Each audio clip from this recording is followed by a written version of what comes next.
Víctor, el día de hoy te voy a hacer una pregunta, no sé cómo lo vayas a tomar, pero es algo que me llena de mucha intriga y tengo años pensando en esto.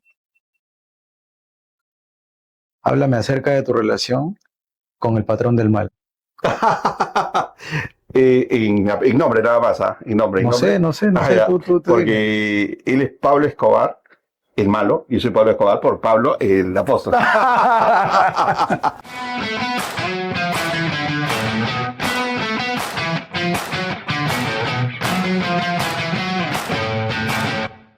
Bueno, el día de hoy nos encontramos en una nueva presentación de este podcast que mucha gente espera y qué bien que vamos teniendo un crecimiento, la verdad, con el que nos sentimos el día de hoy satisfechos porque sé que seguimos aportando valor y el día de hoy no es una excepción. Nos encontramos con una figura, una persona, bueno, la que ya conozco muchos años y me gustaría que también ustedes lo puedan conocer gracias a esta plataforma. Nos encontramos con Víctor Escobar. El día de hoy, él es gerente general del área legal y cobranzas de la empresa Huertas Inmobiliaria. Una persona con un recorrido, la verdad, en laboral, un recorrido empresarial. Es una persona llena de muchas experiencias que el día de hoy está aquí para compartirlas con ustedes, conmigo, porque yo soy una persona, nuevamente recalco, que nunca dejo de aprender. Siempre estoy encantado de aprender nuevas cosas y de muchas personas que vienen con, bueno, esa trayectoria, ¿no? Víctor, bienvenido. No, gracias a ti, César. Este, Gracias por todo el preámbulo. Quería añadir, además de todo lo que ha dicho, amigo tuyo, gracias, gracias. Sí, para mí ha sido grato poder, el día que me dijiste que me ibas a invitar, pensar cómo iba a ser todo. Pero después lo fui aterrizando y dije, va a ser una conversación de amigos, donde vamos a aprender y es algo que me gusta conversar contigo, tú sabes, siempre sale un tema, otro y nos lleva y nos quedamos con algo, nos vamos a casa, ¿no? Que damos la vuelta y nos aportamos para otras personas. Así que encantado, te escucho. ¿Qué vamos a Bien, ver? bien, bien. Excelente, excelente, Víctor. Sé que vamos a aportar mucho porque, o sea, tenemos una audiencia que ya está expectante, ¿no? Para saber qué cosas nuevas sacan, ¿ya? Y eso para mí es una plataforma que eh, muestra la parte humana, ¿ya? O sea, de las personas, porque a veces uno en el día a día, ¿no? Las cosas se van mecanizando, ¿no? O sea, ya se vuelve como una especie de rutina, ¿ya? Pero hay una parte humana, tanto en mí, en tu persona, ¿no? Y eso es importante transmitirla, ¿no? Que la gente conozca, ¿no? Y que sepa cómo es el desarrollo, ¿no? Cómo ha logrado llegar a ser Víctor Escobar, el Víctor Escobar que el día de hoy es, ¿no? ¿Qué cosas ha tenido que pasar, ¿no? En todo ese trayecto? ¿Qué cosas ha tenido que superar? ¿No? Hay cosas hasta con las que uno tiene que lidiar día a día, ¿no? Entonces, esas cosas son interesantes. Es por eso que, como tú comentas, esto va a ser una conversación entre amigos, ¿no? Es por eso que quería romper el hielo con Bien, bien. ese preámbulo y te agarré frío, ¿no? Te Sí, agarré frío, te sí. agarré frío. Sí, sí, sí. Víctor, hay muchas cosas en bueno, el tiempo que nos conocemos, ¿no? Pero me gustaría que toquemos parte de tu origen, ¿no? O sea, eh, ¿de dónde sale Víctor Escobar, ¿no? Y la Mm, influencia que de repente tú has tenido por parte de tus padres, ¿no? Eso, sí, mira, y hace unas horas en la hora del almuerzo comentaba algo de mi papá. Bueno, nací hace 48 años ujú, en el Callao de un padre policía y una madre profesional en enfermería, donde mamá no se esperaba, en los años 70 no se esperaban tener a un hijo con diagnóstico de autismo, ¿no? En esos tiempos estábamos muy, sobre todo en Perú, estábamos muy lejanos de qué saber qué era eso. Habían desarrollos afuera, pero acá no, acá no. Entonces, entre el alcance académico que tenía mi papá, tenía, lo que veía era que no iba a haber un buen futuro. claro. Y es algo que hace un momento conversábamos, ¿no? Él veía que no podía construir un buen futuro y se preocupaba de qué iba a hacer de mi vida. Es más, siempre alguna vez le he contado que cuando tenía 3 años, 4 años, era muy temeroso, muy callado, no hablaba. Y cada vez que caminaba mi papá me miraba y me hablaba pensando que yo no escuchaba, no entendía, decía, ¿qué va a hacer de tu vida, Cholo? Me decía. Y creo que yo fue bueno y él fue muy importante para construir muchas cosas en mí. Lo primero, en no rendirme. Lo segundo, en saber construir algo perseverantemente, disciplinadamente, que es lo que me fue ayudando. No fue fácil porque el espectro autista, que en ese tiempo lo tenía tan marcado, me hacía no controlar algunas emociones. Pero mi padre, de una manera muy ortodoxa, logró ayudarme llevándome al estadio, llevándome con primos muy normales, muy traviesos. Ujú. Y eso hizo que esa integración de un niño, si se puede decir, con una deficiencia, con otros niños normales, Ujú. que el niño no reconoce quién es quién, haga que tú adoptes una personalidad normal, ¿no? Y es lo que yo siempre hablo y a veces trato de decirle a muchas personas que ahora en estos tiempos se ve mucho de, tengo mi hijo autista, tengo mi hijo con TDAH, ¿no? Que para un niño lo más, lo más hermoso es compartir con otros niños. Y creo que eso me ayudó bastante. Eso fue construyendo en mí una personalidad, un manejo de emociones, un saber que podía hacerlo, que no podía encerrarme en algo en la cual yo me sentía cómodo, sino que también tenía que enfrentarme a cosas que eran incómodas, porque la vida es así, siempre va a haber incomodidades, ¿no? Entonces ahí he ido avanzando hasta terminar el colegio, universidad con una capacidad de aprendizaje mayor que otros, Ujú. pero tenía que contrarrestar con un manejo de emociones, ¿no? Que ya para la secundaria ya podía manejar mis emociones, después la universidad y después mis primeros trabajos. Eh, Después tratar de manejar el poder socializarme, porque recuerda que cuando más avanzas académicamente o profesionalmente tienes que socializar. Ujú. Eso también fue algo importante que construyó mi papá en mí. Eh, y mira, estos 48 años que tengo, muchas personas eh, me miran y no saben, ¿no? Que cómo ha sido crecer en mi persona, pero he tratado que hasta estos días sea lo más normal, lo más normal. Así ha sido, mi querido César. 48 años de edad, Víctor. Sí, Mucha influencia, bueno, el cuidado y la dedicación que ha tenido tu padre hacia ti bueno, al enterarse de que tenías ¿cómo se le dice a este tipo de eso? ¿Cómo lo llamamos? un espectro es una condición. Una condición, Sí, una condición, ¿no?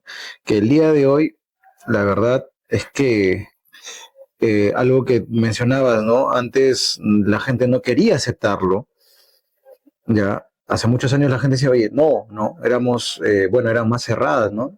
La forma de pensar, a diferencia del día de hoy, la gente quiere descubrirlo y quiere saber y lo aceptan, ¿ya? Y quieren saber qué tipo, por ejemplo, hoy se habla demasiado de TDAH, ¿no? Ya eso, ahí me ha tocado vivirlo en carne propia. El tema de esa alerta que uno ya va teniendo como padre, ¿no? Porque empiezan a ver a los niños desde ya de muy pequeño en los nidos y van creyendo que ya tienen una condición o es como un tema de un prejuicio o algo, ¿no? Me ha tocado vivirlo y yo creo que soy de esa generación que yo me molesto, digo, no puede ser, digo, ¿no? Y yo me cerré cuando se me presentó este suceso en mi vida, yo me cerré y dije, no es posible, no, ¿cómo va a decir que mi hijo tiene TDAH? ¿Pero de qué? O sea, no, que su niño no hace eso, que aquello, pero en mi casa sí lo hace, digo, ¿no? Entonces, hay algo que no me cuadra, ¿no? Hasta que uno tiene que hacer los exámenes con neurocirujanos, que esto y otra cosa, ¿no? Entonces, yo quiero hacerte una pregunta, ¿no? Y cómo tú lo tomas el día de hoy, o sea, si esto va inclinado más a o sea, la prevención, prevenir. Yo sinceramente te digo, yo soy muy directo para decir las cosas. Yo lo veo como un tema mercantilista o comercial, ¿no? O sea, la verdad, porque, o sea, yo nunca me he hecho ningún tipo de análisis, ¿no? De niño, y quizás yo tenga una condición como esa, yo no lo sé hasta ahora, ¿no? Porque mi madre no lo hizo ni nada, ¿no? ¿Qué opinas? No, ¿Qué no. opinas acerca de eso? Mira, y lo que me dices es claro, ¿no? A ver, algo que me ayudó bastante, creo que fue la ignorancia de mi papá de no conocer cómo era ese espectro, ¿no? Esta Ujú. condición.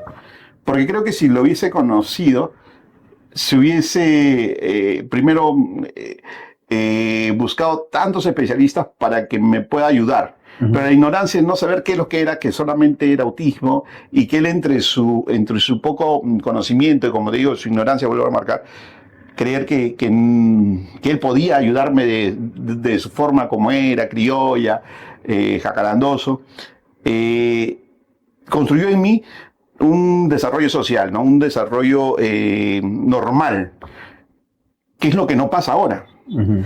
Que ahora estamos muy pendientes que si el niño corre y mueve los brazos, hay Claro, una una alerta. alerta. Ajá. Que si el niño no obedece, Ese es eh, de los sí, síntomas, ¿no? no, si el niño no Claro. obedece, tiene TDAH. Que si el Ujú. niño llora mucho en el nido y ¿cómo se llama? No sigue las reglas, hay una alerta. Estimado, tienes 20 años, te vas al extranjero, 10 años, es más, a los 2 años, 3 años extrañas a tu mamá. En un país diferente, tú no te hallas. ¿Cómo vas a querer que un niño se halle en el nido cuando no es su hábitat porque ha estado en su casa? Ujú. Ha estado en su casa él puede saber dónde está su baño, dónde está su mamá, dónde está la fruta. Y llegas a un lugar donde no está su mamá, Ujú. no está su papá, no están sus juguetes, no está su fruta y solamente hay reglas. Y no la va a obedecer. Entonces, creo que sí, a veces va muy con líneas imperceptibles entre la prevención y a veces que lo que pide el mercado, porque la gente, las personas también a veces queremos, como veo muchos padres a veces que como que quisieran que le digan que sus hijos tienen TDAH. Y no es así, porque tener estas condiciones es muy difícil.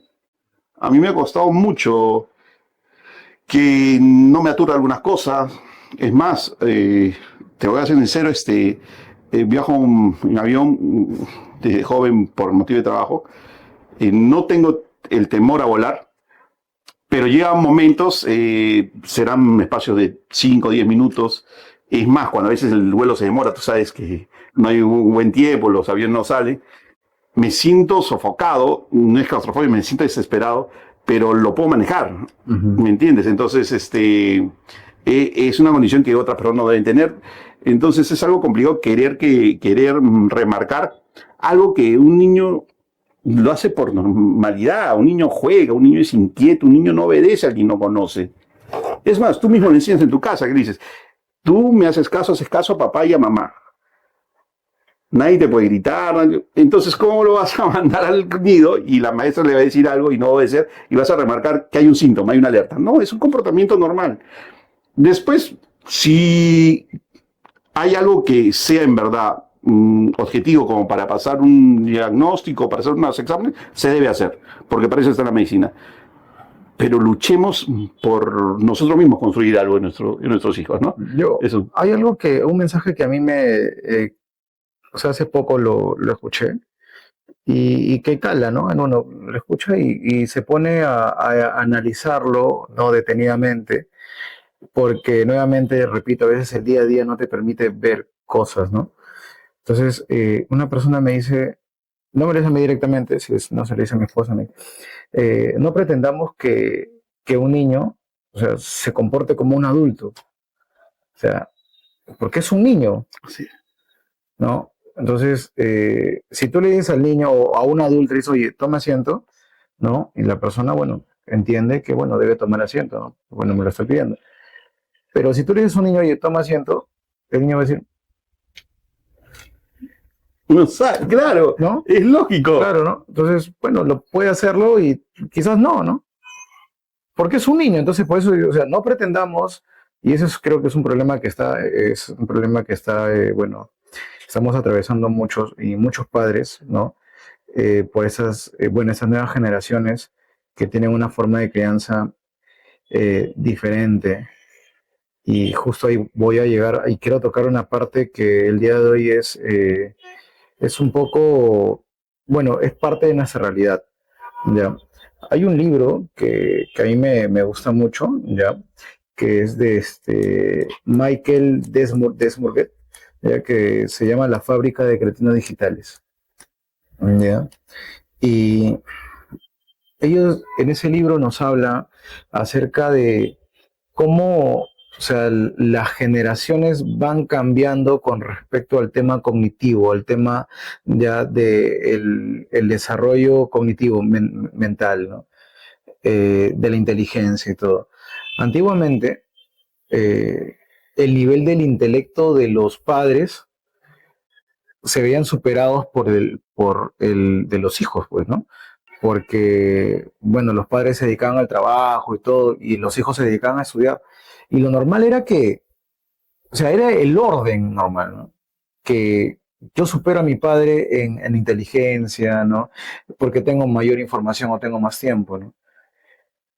Pero de lo que hablan en este libro es que eso está cambiando.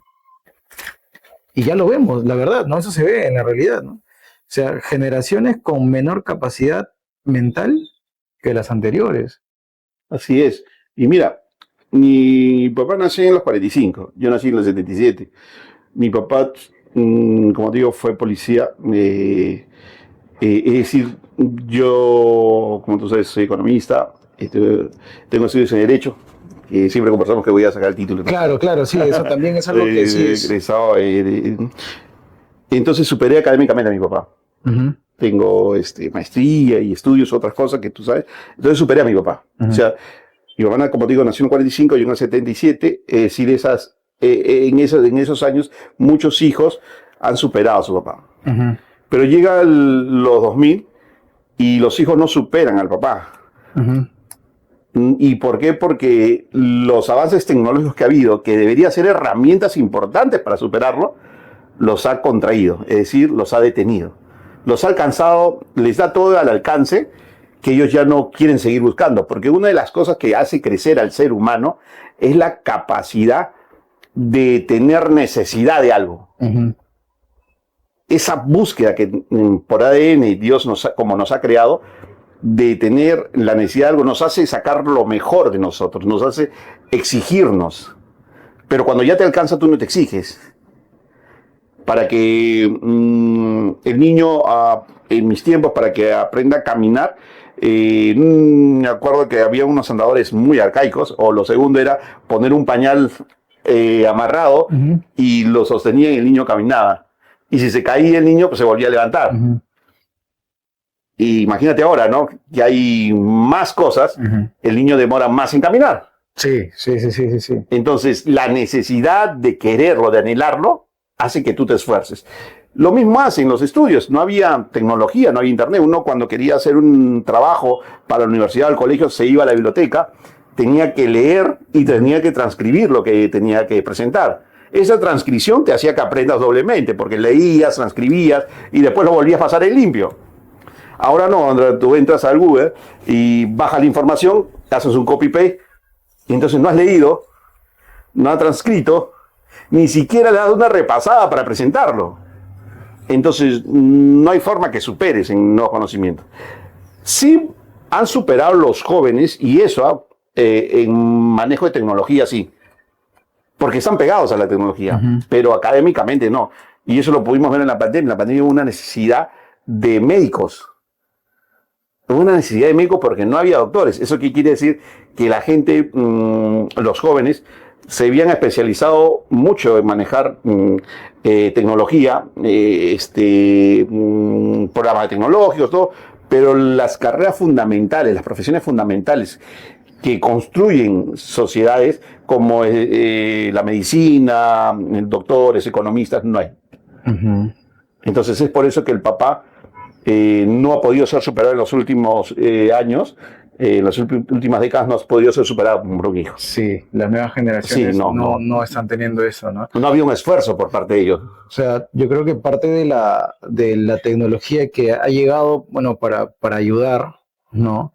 Está mecanizando a las personas, o sea, y están perdiendo el tema, la parte metacognitiva que tiene el ser humano, ¿no? Es que Para no trabaja. interpretar las cosas, o sea, no hay, ¿no? Claro. Hay un mecanismo. Yo leo esto y repito, ¿no? Así es. Entonces, no hay una interpretación más allá, o sea, hasta cuando uno lee, ¿no? Porque, bueno, yo, gracias a Dios, tengo esa bendición de que cuando yo leo algo, no me quedo con lo que leo, sino que quiero saber más, quiero ahondar más, quiero seguir. Y tengo diversas formas de interpretar las cosas, ¿no? Claro, es que ese es un hábito. O sea, tú vas leyendo y de repente una palabra que no conozcas, vas al diccionario, y por qué conjuga de esta manera, y por qué este texto arma todo un contexto. Uh-huh. ¿Y qué vas a lograr al final? Que conozcas más. Exacto. Que estés mejor, no solamente capacitado, sino mejor instruido. Uh-huh. Y que tengas una capacidad cognitiva de poder interpretar, tener una nueva lectura de lo que lees, una nueva mirada a lo que no haces ahora, porque ahora lo que hace el joven es acercar lo que busca y ya está resuelto. Así es. Así es. Porque, oye, a ver, como te digo, en mis tiempos, ¿no? Hazme una biografía de Tupac Amaru, de Miguel Grau. Entonces ibas a un libro, pero un libro te decía que había nacido en Piura, pero otro te decía que te comenzaba a llevar esto, y quién era su papá, y te llevaba esto y el otro. Entonces, sin darte cuenta, conocías a quién era el abuelo de él, cuál era su dinastía. A lo que ahora no, ahora lo que pones, ¿sabes qué? Nacimiento de tal héroe y te sale todo. Y yo ya solamente veo esa información y digo, bueno, esto tiene que ser certero, ¿no? Así es. O sea, asumimos que algo ya es cierto solamente porque lo vemos y por una fuente confiable. Así es. Y sin llegar más allá, tú te estás limitando a que hay alguien por encima tuyo, que es la tecnología. Y entonces tú no vas a poder desarrollar una capacidad cognitiva porque no te esfuerzas, no necesitas, ya lo tienes todo resuelto. Creo que el avance tecnológico no ha permitido una evolución humana, sino un retroceso, lo ha estancado. Sí, o sea, bueno, el día de hoy la información la tenemos en la palma de la mano, ¿no? O sea, el día de hoy las bibliotecas creo que ya han quedado como que relegadas, ya casi nadie va a las bibliotecas. Yo creo que si el día de hoy le preguntas a un joven, oye, ¿qué es una hemeroteca? No. Le revientas el contexto y, oye, ¿qué es eso, no? Entonces, yo creo que el hábito de lectura aquí se ha perdido demasiado. Ya hace muchos años se venía perdiendo porque los libros, o sea, que antes tenían pues 1000 páginas, 1200 páginas, por el hecho de que la gente, o sea, no leía tanto, o sea, tenían que reducir. O sea, los libros ahora tú lo ves más compactos, ¿no? Ahora tú encuentras 70, 100, 150 páginas y uno dice, bueno, eso ya lo puedo leer, ¿no? Pues si yo te doy un libro que de 1000, 2000 páginas, o sea, comercialmente ya no era viable, ¿no? Entonces, los escritores que tenían que hacer, los autores que tenían que hacer es reducir, ¿no? Esa cantidad, o sea, llevarlo a hacer un esfuerzo. De todo lo que tengo, voy a tener que darle desmenuzado, ¿no? Y eso ya viene pasando, bueno, hace una cierta cantidad de años, ¿no? Sí, y como te decía hace un momento cuando hablábamos, ¿no? ¿A qué se debe que haya tantos diagnósticos o que sean tan rápidos los diagnósticos con una sola mirada de un niño, de qué condición es? Es lo mismo que pasa, ¿no? El mercado te lo pide. Uh-huh. El mercado le pide a los escritores que les dé todo resumido, masticado. Y el joven se acostumbra a eso, porque si tú le dices a un joven, oye, lee tal libro, y a mí me ha pasado, le he dicho alguna vez a un joven, digo, lee este libro, digo, y lo primero me dijo, ¿cuántas páginas tiene? O sea, no me preguntó ni de qué se trata, sino cuántas páginas tiene. Porque no quieren ver un libro que es lo normal de 100, 200, pues no, si es de 20 y que te diga la conclusión, ellos creen que ya con eso lo conocen todo. Con eso lo conocen. Entonces, todo. Lo que se está viendo ahora es una generación conocedores de todo, pero sin una especialización de algo. Uh-huh. Que era muy diferente, ¿no? Antes eras especialista en algo y conocías todo por cultura. Así es. Pero ahora no, ahora conoces todo, pero no te especializas en nada. Entonces, ahí es una debacle, pues, ¿no? Eso es lo Sí, que está pasando. sí, justo hablando del tema tecnológico, bueno, te quería hacer una pregunta también. Algo que ya esto es global, ¿no? Ya está pasando en todo y bueno, las empresas van a tener que aprender a adaptarse a a la tecnología, ¿no? Y ahí estoy hablando de algo que, bueno, ya todo el mundo lo usa, ¿no? De la inteligencia artificial. ¿Qué opinas acerca de la inteligencia artificial? ¿Cómo se crees la influencia que tiene dentro de una empresa? ¿Qué, cuál es tu Mira, concepto? yo estoy muy convencido, ¿no? Que todos los avances tecnológicos aportan mucho a los crecimientos empresariales, personales. Pero siendo tú, el ser humano, quien controla Ujú, a esa tecnología. ujú. Porque si no, estaríamos muy cercanos a las películas que vemos, ¿no? Que la tecnología controla al ser humano. ¿Cómo se llama? ¿No? James Cameron, ¿no? No, no. Ok, Entonces, ok. no, o sea, la inteligencia artificial es una herramienta muy útil, pero yo tengo que controlarla. Ujú, Yo tengo que controlarla. Porque si yo dejo, a ver, una persona que se deja controlar por la inteligencia artificial es una persona que dice, ¿sabes qué? Oye, me duele tanto el estómago, no sé si tendré esto. Inteligencia artificial, tengo interdiario dolor de estómago, voy muy seguido a los servicios, tomo esta pastilla y me pasa, pero con esta pastilla no. ¿Qué crees que eres tú? Y tú no te sale toda la inteligencia artificial. ujú, Ahí lo que estás haciendo es que la inteligencia artificial te está controlando a ti. ujú, Porque yo digo, ay, mira, acá hice todo la inteligencia artificial. ¿Ya para qué voy a ir al médico? No, yo no puedo utilizarlo para eso. ujú, Yo no lo voy a utilizar la inteligencia artificial para decirle, oye, inteligencia artificial, he desarrollado esta teoría. ujú. Dime qué convergentes hacen que mi teoría dé una buena resolución a este caso. Y él me va a cuestionar. Y yo a ese cuestionamiento de la inteligencia voy a llevarle a otro cuestionamiento para llegar a lo más fino de mi resultante de mi teoría. Ujú. Pero yo ahí estoy controlando esa tecnología. Claro. Entonces, eso cuando se implementa en una empresa.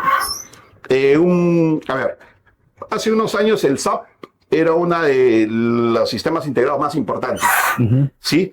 Y el SAP nace porque el fin era integrar todas las áreas de la empresa. Todas las áreas de la empresa. Pero llegó un momento que la gente hizo un copy-paste del SAP y ya. comenzó a crear enlatados. ¿Por qué? Porque el SAP, ¿qué hacía? Hacía que el resultado de todo este sistema, toda información, la tenía que manejar un usuario, es decir, un humano. Ujú, El que hizo el copy-paste dijo, vamos a crear algo a medida. No para que el humano lo maneje, sino para que el sistema ujú. maneje el humano. Es decir, yo lo que voy a esperar que esto me dé la información sin que yo le ingrese una buena información. Sácame un reporte porque debe salir, pero Ujú. no es porque debe salir, es porque tú debes tener control de estos sistemas. Es lo mismo que pasa cuando hablamos de inteligencia artificial para aplicar a los negocios. Voy a aplicarla en las áreas comerciales, pero ¿qué es la visión que quiero de mi área? ¿Qué es la estrategia que quiero de mi área? Yo voy a aplicarla, no pedir a la inteligencia que me dé una estrategia para Ujú. mí. Yo tengo que asumir, tengo que desarrollar la estrategia y esa estrategia llevarla a la inteligencia para complementarla. Exacto. No pedir a la inteligencia que me Exacto, desarrolle mi exacto, trabajo, pues, ¿no? exacto. Claro, ahí está el punto ahí, el que comentas en cómo complementar lo que Así yo es. sé, ¿no? Lo que yo tengo, la información que yo tengo de mi negocio, lo que esté haciendo Claro. o del trabajo que esté realizando y lo que me da, las estrategias que me vaya a dar la inteligencia artificial, yo lo use como un complemento, ¿no? O Así es. sea, no hacer, pues, por ejemplo, yo pregunto, oye, ¿qué hago? Entonces yo hago al pie de la letra, ya, la inteligencia me dice que yo tengo que hacer de A a Z, entonces A a Z, ¿no? Entonces, ahí hay un tema que el día de hoy justo es sorpresa, ¿ya? ¿Qué está sucediendo, ya? Bueno, yo creo que para nosotros, para ti y para mí es fácil, pero para la audiencia es algo nuevo. Esta noticia que yo recibí para mí también fue, bueno, yo me sorprendí, ¿no? Entonces, porque, y te la voy a hacer, te voy a hacer esa pregunta, ¿no? ¿Qué crees tú, ya, acerca de las personas que tienen el manejo de estas empresas que se dedican a trabajar con inteligencia artificial, que bueno, que son los que han llevado al mercado a que sea global esta herramienta. ¿Qué crees que están haciendo que los hijos de estas personas o fundadores, ¿no? de la inteligencia artificial, empresas como OpenAI, ¿no? ¿Qué crees que están haciendo que sus hijos estudien? O sea, ¿qué es lo que tú crees? Por ejemplo, el hijo de ellos, o sea, ¿qué está estudiando? Por ejemplo, ¿qué los pondría a estudiar a sus hijos? Mire, yo escuché un caso, no quiero afirmarlo tan tranquilo, pero escuché un caso de personas que han creado muchas de esas aplicaciones, desarrollos tecnológicos, que sus hijos no utilizan eso. Ajá.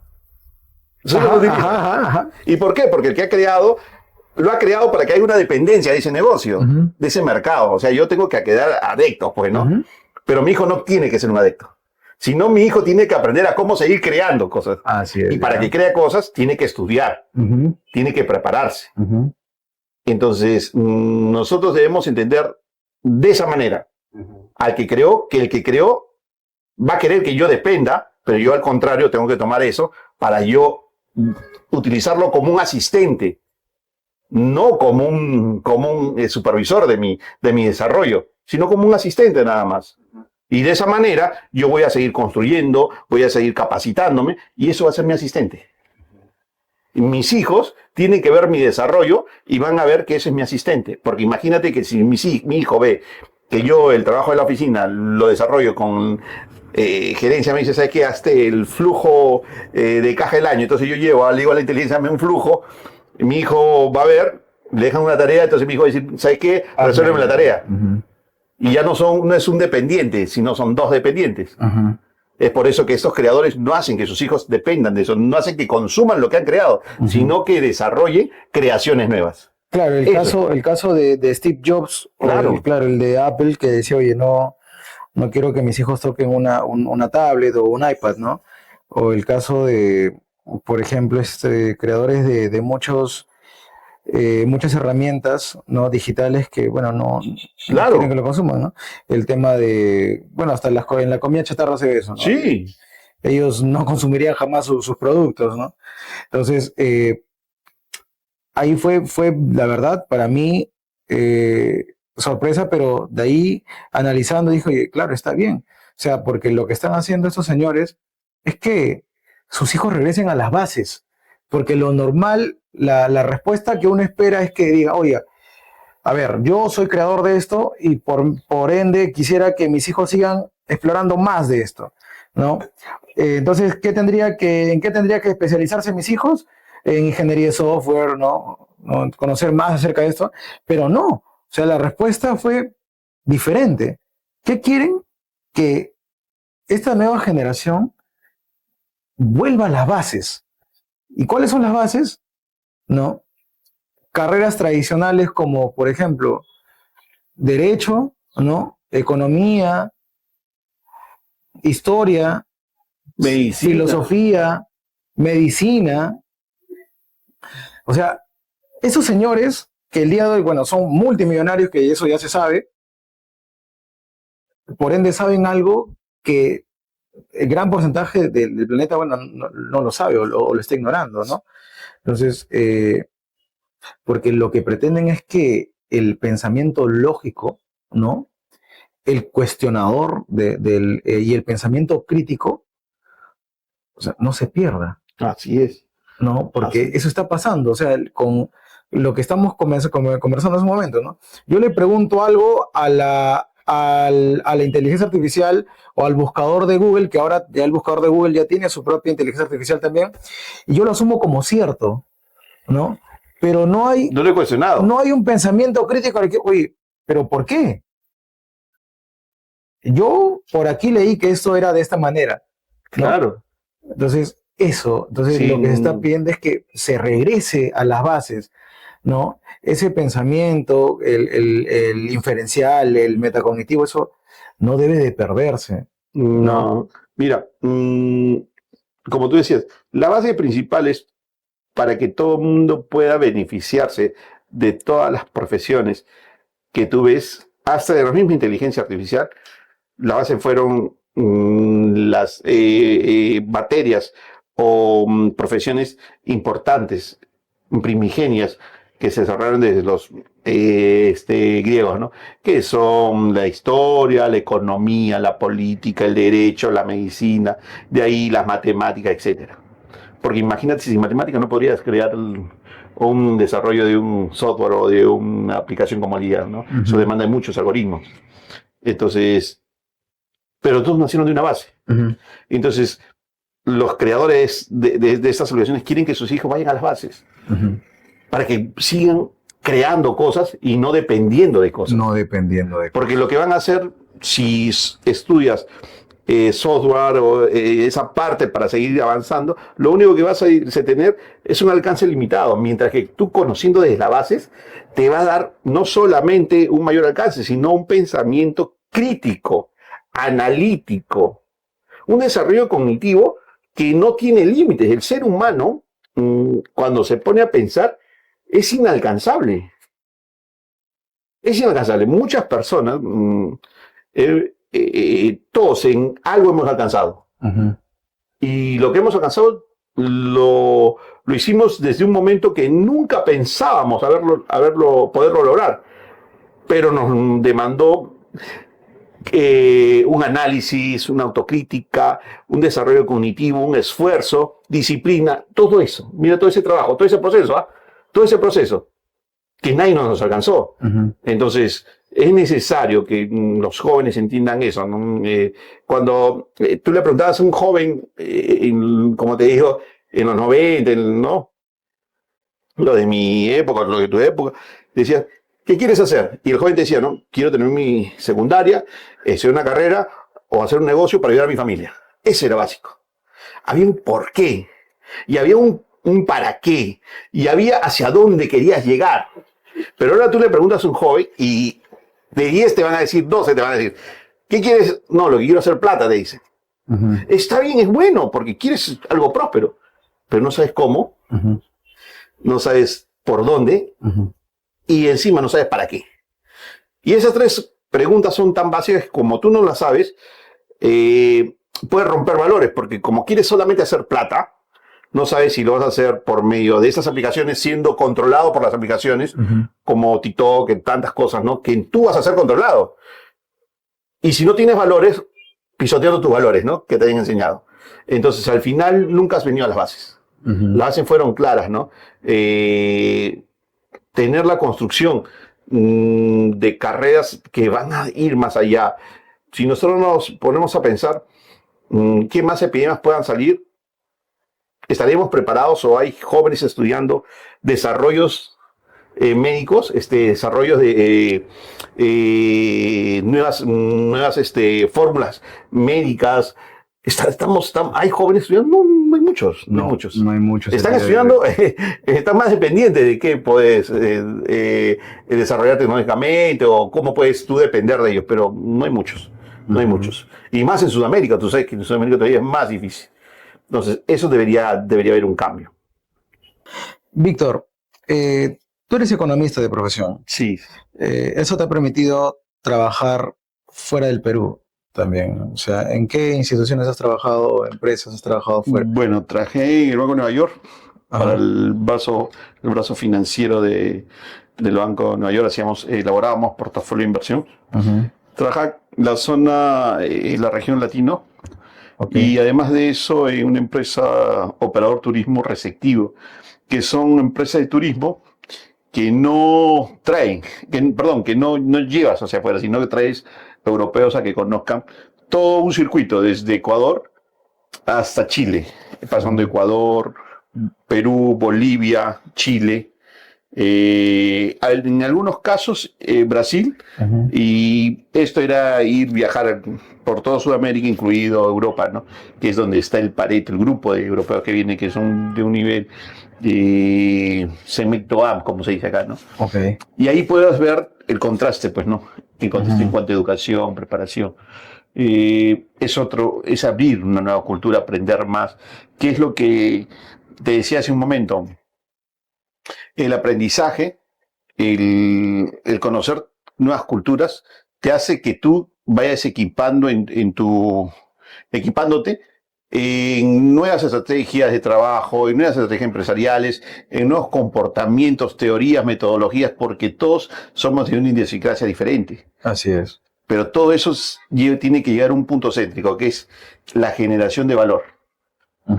Entonces, eso te permite conocer, ¿no?, nuevas culturas. Y de esa manera que me ha servido para aportar en el desarrollo de mi profesión, en el desarrollo de cómo dirijo personas. Porque como tú sabes, como gerente, hace un momento decíamos, ¿no?, como gerente lo que tiene que hacer es dirigir, implementar estrategias que te den una estrategia de un valor agregado para la empresa y un aporte para los que van a indexarse a esta estrategia. Y eso te permite ver nuevas culturas, ¿no?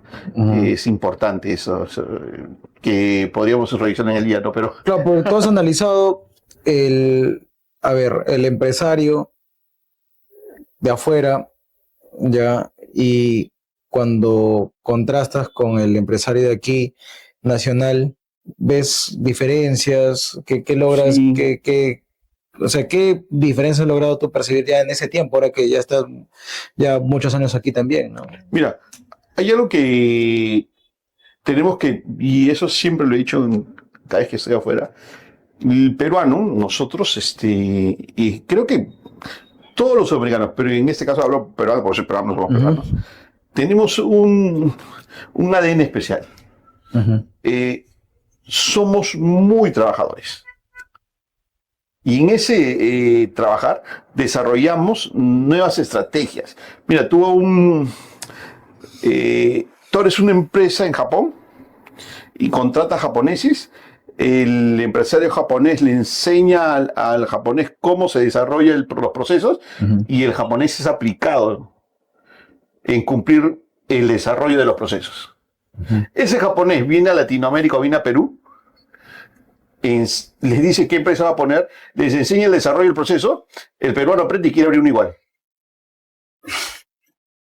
Porque el peruano es desarrollador, puede desarrollar. Si no sabes cuál es el problema, que después de haber aprendido, se queda en emprendedor, no pasa al nivel empresario. Ok. Que eso sí tiene afuera, ¿no? Es parte de cultura, es parte de hábitos. Nosotros conocemos muchos emprendimientos buenos, pero se queda en eso. ¿Lo consideras como una falencia para el desarrollo del Perú? Sí, porque hay muchos emprendimientos que son muy buenos que no llegan a ser empresa. Entonces tenemos menos centros empresariales, menos industria, menos empresas que generen trabajo para muchos más. Entonces, ahí, ¿cómo se llama? Lo que va a hacer es que por un cierto tiempo veas tu emprendimiento, cae y ver qué más crear. O al final volverte a insertarte como un dependiente, ¿no? Creo que no debemos tomar por muy poco la construcción y el respaldo académico que te va a servir como base para tu emprendimiento. Si es que tú quieres pasar a un nivel de empresario. Emprendimiento es bueno.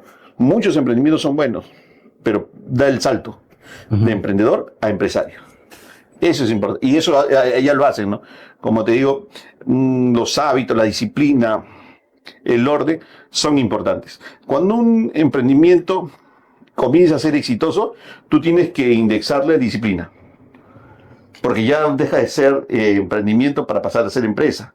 Y en empresa la disciplina te lleva a orden. Es como cuando siempre conversamos, ¿cómo ordenas mejor a tu hijo? ¿De chiquito o de grande? Es chiquito. Entonces ese emprendimiento ordénalo ahí. Pero cuando pasa a ser empresa que ya es grande, está ordenado. Ya está ordenado. Ya tienes claro los objetivos, las visiones, las misiones. Si eres emprendedor, siéntete como un empresario. Si tú no tienes oficina, el trabajo lo haces en tu casa, levántate, peinen, ponte un traje y siéntete empresario. Pero algunos dicen, no, pero ¿para qué me voy a cambiar? Voy a hacerlo en buzos y lo hago en mi casa. No, ya estás pasando a ser empresario. Vístete como empresario, vístete como un traje, desarróllate desde el lugar donde estás, porque esos serán los hábitos que más adelante los vas a necesitar. Entonces van a construir un desarrollo y una disciplina para lo que quieres. ¿Qué opinas de la informalidad? O sea, ¿tú crees que bueno, eso está vinculado directamente, ¿no? O sea, Sí, mira, eh, siendo un país con una alta tasa de informalidad, lo que nosotros tenemos que hacer que esa informalidad conozca a líderes institucionales. ¿Y cuál es un líder institucional? Por ejemplo, los tributos. Los tributos, o si se puede decir la zona, no puede ser un cazador de informales, sino tiene que ser un líder, un capacitador del informal al formal. Porque yo no puedo ser un cazador de dónde hay informales, ¿para qué? Para cobrarles, para multarlos, sino enseñarles a ellos. Ser un líder para que ellos dejen de ser informal, pasen al formal y de ahí a ser empresarios. ¿Y qué me va a llevar a mí como país? Que si antes eras informal y no me declarabas nada, no pagabas impuestos, como emprendedor vas a pagar y como empresario mucho más. Todos ganamos. Ese es el cambio. Ese es el cambio. Un trabajo en conjunto, ¿no? claro, o sea, lo que tendríamos que lograr es que, o sea, entrar al sistema, o sea fácil, ¿no? Sí. Mira, tú, ahora, ¿cuántas personas quieren sacar RUT? Y antes era tan difícil, era todo ni sabías qué era un RUT. Ahora es fácil, pero ahora ¿qué está faltando? También decirle a las personas que declarar, pagar impuestos no es difícil, sino por el contrario te ayuda a ti a un crecimiento.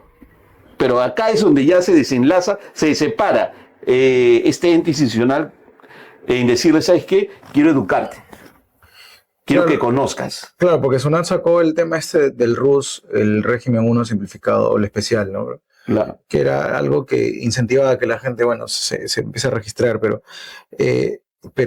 dar el paso, pues, del RUS a hacer un régimen general, Lleva o sea, ¿no? un montón de beneficios, pero también un montón de De deberes. obligaciones, ¿no? Claro, de Ajá. obligaciones. Tienes obligaciones. Y ahí es donde ellos, la misma persona, no conocen. Claro, No conoce. hay una frase que a mí me gusta, ¿no? O sea, que entrar sea fácil, quedarse sea rentable y salir sea caro, Claro, ¿no? así es. Ajá. Porque, a ver, cuando para ti es caro salir, es una generación de economía. Cuando a ti, para un lugar, es caro salir, estás generando economía. Si no, no salieras. Mira, una vez conversaba con un amigo italiano y me decía, este país tiene plata. Porque no puede ser posible que siendo 11 de la noche en un día normal, haya tantos vehículos saliendo de los centros comerciales. O sea, hay economía. Y no solamente en los centros comerciales, porque tú ves alrededor de los centros comerciales la señora que te vende bolsas, la señora que te vende gaseosa, la señora que te vende chicle, que en el semáforo te venden algún dulce. La economía se mueve por todos lados, si no solamente tratar de que ese informal llegue a ser formal y que le sea caro salir, va a generar una economía para él y una economía para el Estado. Eso es importante, le cambias el chip. Le cambias el chip. El orden, la disciplina es lo que a veces no nos genera a nosotros un valor agregado. Y es lo que te decía hace un momento, ¿no? Los jóvenes les cuesta la disciplina. Si nos ponemos a pensar en el lugar que ahorita estamos, tanto tú y que te habla, nos ha llevado producto de mucha disciplina. No ha sido fácil. No ha sido fácil levantar y estar como está ahorita Huerta, una empresa de primer nivel, con premios, ¿no? Ver, hacer un plan de lineamientos tanto en las áreas que gerencia, no ha sido fácil. Pero ¿qué nos demandó? Disciplina. Eso es lo que le falta a las personas, al emprendedor, al informal. Disciplina. Sí, bueno, lo que yo he detectado mucho, creo que igual tú, en mucha gente emprendedora, comete un problema que es muy recurrente, ¿no? Que nos ha pasado a casi todos, ¿ah? Y la palabra, la precisa acá, es lo que tú mencionas, disciplina. Ya. Comento que no sé, yo de verdad, o sea, las personas que van a ver eso, o sea, yo creo que a casi todas las personas que emprenden, ¿no? Porque uno inicia en ese paso, o sea, primero emprendes un negocio y luego lo vas sistematizando y lo vas escalando, ¿no? y llevarlo a que sea una empresa, ¿no? Tal cual, y convertirse en un empresario. Es que cometemos ese error de tener los ingresos de mi negocio, ¿ya? Y manejar la caja de la empresa como si fuera mi billetera personal, Sí. ¿no? ¿No? Es un problema muy recurrente. Y uno cuando se sienta a conversar con muchas personas que tienen negocios muy sólidos, ¿ya? O sea, tú ves, oye, ese negocio es sólido. ¿Por qué no lo llevas a escalar? ¿Por qué no lo escalas a un siguiente nivel?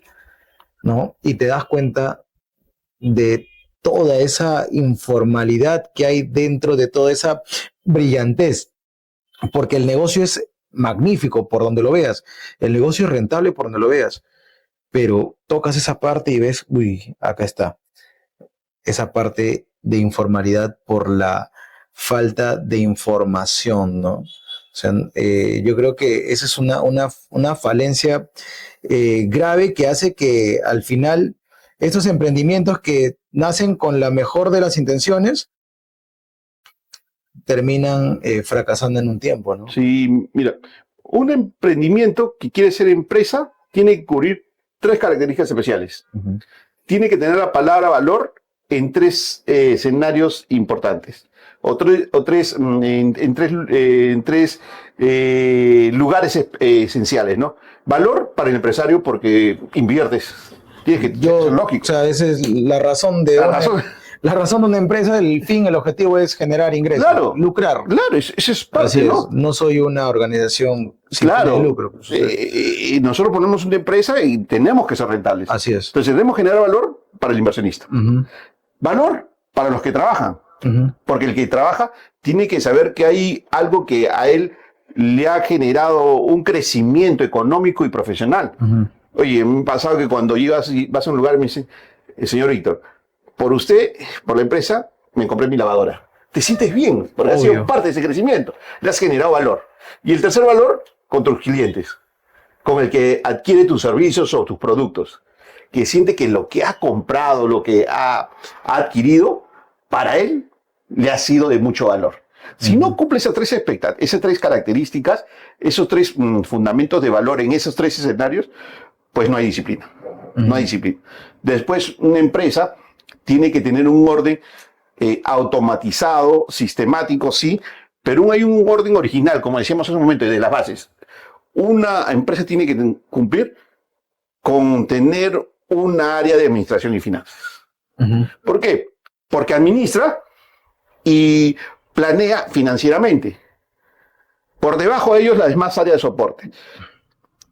Lo segundo, un plan de pagos. Porque ahí ya no vas a utilizar la caja de la empresa como tu billetera. Uh-huh. Porque tú sabes qué fecha tienen los pagos, qué tienes que pagar en tal día, y haces un plan de pagos. Y mira, primero es una programación y otro es un plan. En el plan yo sé que voy a pagar, en la programación qué fechas pago. Yo no puedo pagar lunes, martes, miércoles, jueves, no. Porque esa es tu billetera. Así es. Pero si yo determino, tengo mi plan de pago que en esta semana voy a pagar 100,000, voy a que esos 100,000 sean todos los viernes. Uh-huh. Todos los viernes y sea un viernes, 2 viernes del mes. Y mis proveedores Se condicionan. Pues, se claro. condicionan y tienen claro que, oye, ellos también van a ordenarse. Uh-huh. Lo tercero, generar una rentabilidad, ver los puntos de equilibrio. ¿Cuánto en verdad me está generando a mí en costo lo que yo invierto? En rentabilidad lo que yo invierto. Y lo último, rentabilizar mi excedente. Uh-huh. Es decir, si yo genero ingresos de 500, pago 300, me queda 200, 50 al menos debería yo rentabilizar. Uh-huh. En un depósito, en una caja, en un overnight, porque tengo que rentabilizarlo. Al siguiente mes serán 50 más, y hacia el año podríamos tener 600,000. Uh-huh. Entonces, si no tenemos esas perspectivas, eso no nos va a llevar a hacer empresa. Y eso es falta de disciplina. Así es. Eso es falta de disciplina. Es lo que muchos padecen, porque como tú dices, buenos negocios, buenos flujos, uh-huh, pero al no haber esta disciplina, no hay resultados. Así es, no hay resultados. Y bueno, naturalmente terminan o en lugar de escalar, disminuyen la producción, ¿no? Algo que también ahí me quedó de mucha experiencia para poder escalar empresas, escalar negocios, es la inclusión de un personal calificado y por ende, al ser calificado, tiene un costo diferente, ¿no? O sea, la persona por el conocimiento que tiene, por la experiencia que tiene, o sea, el valor, o sea, lo que yo voy a invertir como empresa para mi crecimiento, tengo que estar dispuesto a hacerlo, ¿no? Si quiero escalar ese negocio, ¿no? Así es. Mira, a ver, y acá te voy a decir en claro. Hay profesionales que yo le llamo los profesionales burbuja, Ya. que te dicen haber hecho, pero es conocimiento teórico. Uh-huh. Entonces, en base a lo que ellos conocen, quieren pedir sus honorarios. Y es lógico, porque conocen. Pero de ahí vamos a nosotros a saber cuánto en verdad saben implementarlo. Uh-huh. Porque si eres el profesional burbuja, lo conoces todo, pero cuando implementas, cuando viene el escenario tan difícil, ¡toc!, se te revienta la burbuja y no dices el resultado. Porque, ojo, cuando tú evalúas un profesional y quieres que ese profesional sea top, te va a pedir, tú estás dispuesto a invertir, porque no es un gasto, es una inversión, tú no le estás diciendo en qué condición está tu empresa y por qué lo quieres. Uh-huh. Él, con ese conocimiento que tiene que venir a ser la solución al escenario en el que se está viviendo la empresa. Por eso es que yo voy a invertir. Así es. Uh-huh. Porque si me viene un profesional que conoce todo y yo le pago lo que me pide, ese profesional le ingresa, pero llega y dice, oye, esto no es lo que esperaba, pero yo invertí en ti. Uh-huh. Porque si no, no hubiese invertido en él. Entonces, el profesional la empresa tiene que saber que es una inversión contratar a un buen profesional, pero es un profesional que ya haya tenido hora de vuelo. Mira, en Japón, tú ingresas y las empresas más grandes de Japón contemplan que el conocimiento y la experiencia es importante. No puede ser por separado. Es por eso que las personas tienen que conocer, pero haberlo implementado. Uh-huh. Y los mejores profesionales no se ven en los momentos buenos, sino en las tormentas. En las tormentas, ¿no? Ahí donde, claro. Claro, porque eso es ahí donde el CEO, el gerente general, el presidente de directorio necesita. Si no, bueno, no. Soporte va a ser delusión porque la empresa es buena. Así es. Pero en las tormentas es donde el mejor voy a conocer los capitanes que tengo, ¿no? Uh-huh. Oye, quiero ver qué resultado, qué estrategia tienes en este momento. ¿Qué aporte tienes? Porque si no tiene estrategia, no tiene aporte, pues no hay una identificación con la empresa, el conocimiento que tiene es un conocimiento burbuja, uh-huh, lo conoce pero nunca lo ha implementado, no sabe cómo implementarlo y la tormenta lo va a terminar arrastrando, ¿no? uh-huh. O sea, eso es claro, ¿no? Se invierte, pero por alguien que en verdad pueda tener estrategia y pueda tener aporte. Claro. ¿Y cómo podríamos aconsejar el día de hoy a las personas que nos están viendo, ¿no? ¿Cómo podrían discernir qué tipo de profesional es el adecuado, el idóneo para su negocio, ¿no? Porque nosotros lo sabemos, ¿no? Pero Lo primero que tendrían que evaluar. Claro, lo primero que se tiene que hablar es que tú mismo, como contratante, conozcas tu empresa. Uh-huh. Lo primero que el que contrata tiene que conocerse. Si yo quiero contratar a un profesional de primera, yo primero tengo que conocer mi empresa porque yo voy a conocer la necesidad de mi empresa. Lo segundo, el profesional que tiene que contratar no solamente tiene que tener el conocimiento, sino las horas de vuelo, el haber implementado. Uh-huh. En esa línea, para poder conocer cómo lo puede implementar, va de la mano de las habilidades blandas. Porque yo no necesito un gerente que venga a cambiarme todo, sino que venga un gerente a que con lo que tengo lo haga. Eso es algo que la verdad, gracias a Dios, o sea, porque, bueno, he estado rodeado de buenos profesionales, parte de mi crecimiento. Claro, no es que tú vienes y yo pongo mi equipo y con eso trabajo, sino que transformar ese equipo que tengo. Claro, es que eso hace. Uh-huh. El gerente hace que con el equipo que tiene, lo transforma. Y después te digo, pero si son los mismos, ¿por qué no? Porque los transformó. Uh-huh. Ese es el que el gerente dirige. Y dirige en base a habilidades blandas, las emociones de los demás, el comportamiento de los demás, los identifica con la cultura, los identifica con la visión, con la misión, primero desde el área y después de la empresa. ¿Qué tan importante es la cultura en una empresa, Víctor? A ver, y yo sé que en esto siempre vamos a discrepar, ¿no? Por cultura, tú eres de la U y yo soy de Alianza. Ahí no podemos hacer nada. Pero es porque lo hemos adoptado por cultura, ¿no? Uh-huh. Y como una vez conversamos en base a una película que hemos visto, en esa película que hay un texto que dice, el hombre puede cambiar de todo, menos de pasión, ¿no? Entonces, la cultura es pasional. Claro, la cultura es pasional. Entonces, si tú generas, construyes una cultura empresarial, la persona que adopte esa cultura va a ser pasional por esa cultura. Si mi cultura de mi área es trabajar en equipo, sacar resultados, se van a apasionar por eso. Entonces yo ya no le voy a tener que decir, ¿sabes qué? Fin de mes, por cierre te quedas 2 horas más. No, porque ellos solo saben que esos días están metidos ahí. Uh-huh. Porque está parte de su ADN que ellos son hombres de resultado. Uh-huh. Tú sabes, yo dirijo un equipo. Ese equipo, hay momentos que ellos solos me dicen, ¿sabes qué? Señor Víctor, hoy ya nos quedamos 2 horas más. Y no es fin de mes, sino ¿por qué? Porque ellos tienen claro que son hombres de resultados. No son hombres de aplausos, son hombres de resultados. Y eso es una cultura. Una cultura en una empresa hace que todo aquel que viene con hábitos, con nuevas tendencias, se indexe a la cultura empresarial. Uh-huh. Y no deforme la cultura, porque si no, lo que va a hacer es deformar y no te va a dar resultado. Uh-huh. No te va a dar resultado. Nosotros tenemos que ser constructores de cultura. Algo que nosotros hacemos aquí en Huertas es construir e implementar culturas, ¿no? Y es por eso que somos la empresa que somos. Sí. Así es, así es. Víctor, nos hemos extendido, la verdad, y me encanta, porque estamos tocando temas que usualmente el día de hoy, bueno, este es un tema ya como una especie de crítica a los contenidos que uno puede ver de manera abierta, ¿no?